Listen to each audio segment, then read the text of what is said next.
কপিলাশ্রম সিদ্ধেশ্বৰ শিৱ মন্দিৰত বিশাল গংগা আৰতি হাজাৰ ভক্তৰ সমাগম ঘটিলে বৰাক পাৰত। সিদ্ধেশ্বৰ শিৱ মন্দিৰ কপিলাশ্ৰমৰ নদী ঘাটত আয়োজন কৰা হয় এক বিশাল গংগা আৰতিত। বৰাক উপত্যকাৰ প্ৰায় ৫,০০০ বৈদিক সনাতন ভক্তই আনন্দময় সন্ধিয়া কটায়। শ্ৰী শ্ৰী সিদ্ধেশ্বৰ শিৱ মন্দিৰ পৰিচালনা সমিতি আৰু হিন্দু ৰক্ষী দলৰ উদ্যোগত আয়োজিত বিশাল গংগা আৰতিৰে বৰাক নদীৰ দক্ষিণ পাৰ সজাই তোলা হয়। আৰতি সম্পন্ন কৰে ভাৰত সেৱাশ্ৰম সংঘৰ উত্তৰ পূৰ্বাঞ্চলৰ মুখ্য সংগঠক পৰম পূজ্য স্বামী সাধনানন্দজী মহাৰাজ, ভাৰত সেৱাশ্ৰম সংঘৰ শিলচৰৰ প্ৰভাৰী স্বামী গুণসিন্ধুজী মহাৰাজ।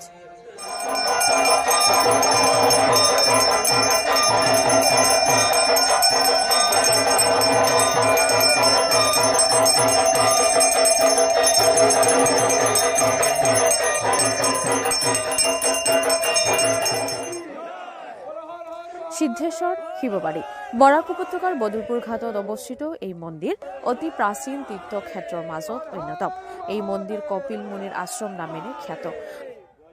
১২০০ বছৰ আগতে কপিল মুনি নামৰ এজন ঋষিয়ে সিদ্ধেশ্বৰ বৰাক নৈৰ ঘাটত আহি শিৱৰ তপস্যা কৰিছিল। সেই ধ্যানত সন্তুষ্ট হৈ শিৱ তেওঁৰ সন্মুখত প্ৰকট হয়। কপিল মুনি সিদ্ধি লাভ কৰাৰ ফলতে মন্দিৰৰ নামকৰণ কৰা হয় সিদ্ধেশ্বৰ। কাছাৰ আৰু শ্ৰীভূমি জিলাৰ মাজত অৱস্থিত এই সিদ্ধেশ্বৰ শিৱ মন্দিৰ বৰ্তমানে তীৰ্থক্ষেত্ৰলৈ পৰিণত হৈছে। এই মন্দিৰ বৰাক নৈৰ পাৰত অৱস্থিত। অতি জাগ্ৰত এই মন্দিৰত মহাদেৱৰ আশীষ লবলৈ ভিৰ কৰে ভক্তসকলে।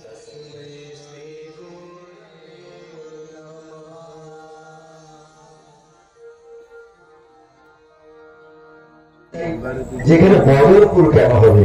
আমাদের এই হিন্দুস্থান ভারতবর্ষে এটা বদরুদ্দিনের জায়গা নয়, এটা আমাদের বাবা সিদ্ধেশ্বরের জায়গা।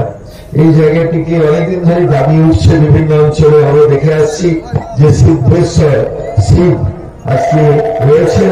তাকে এই দেবতাকে সামনে রেখে দেবতার নামকরণ করে আমরা প্রত্যেক দিন আমরা বদরপুর বলছি। আমাদের ভগবানের নাম যদি করতে পারি, কোথায় কোথায় আমরা কোথায় থাকি? আমরা সিদ্ধেশ্বরে থাকি।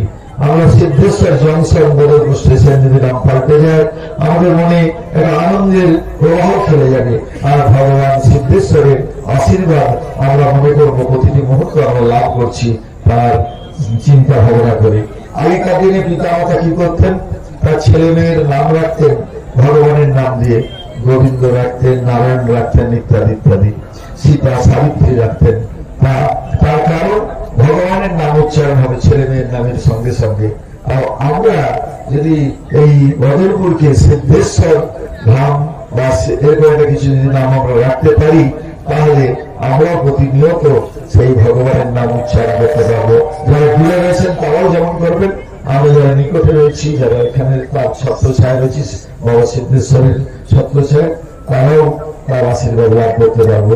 আজকে বরাক ভ্যালির যারা রাজনৈতিক নেতা আছেন তারা অনেক কাজ করছেন। এর মধ্যে কমলাক্ষবাবু আছেন।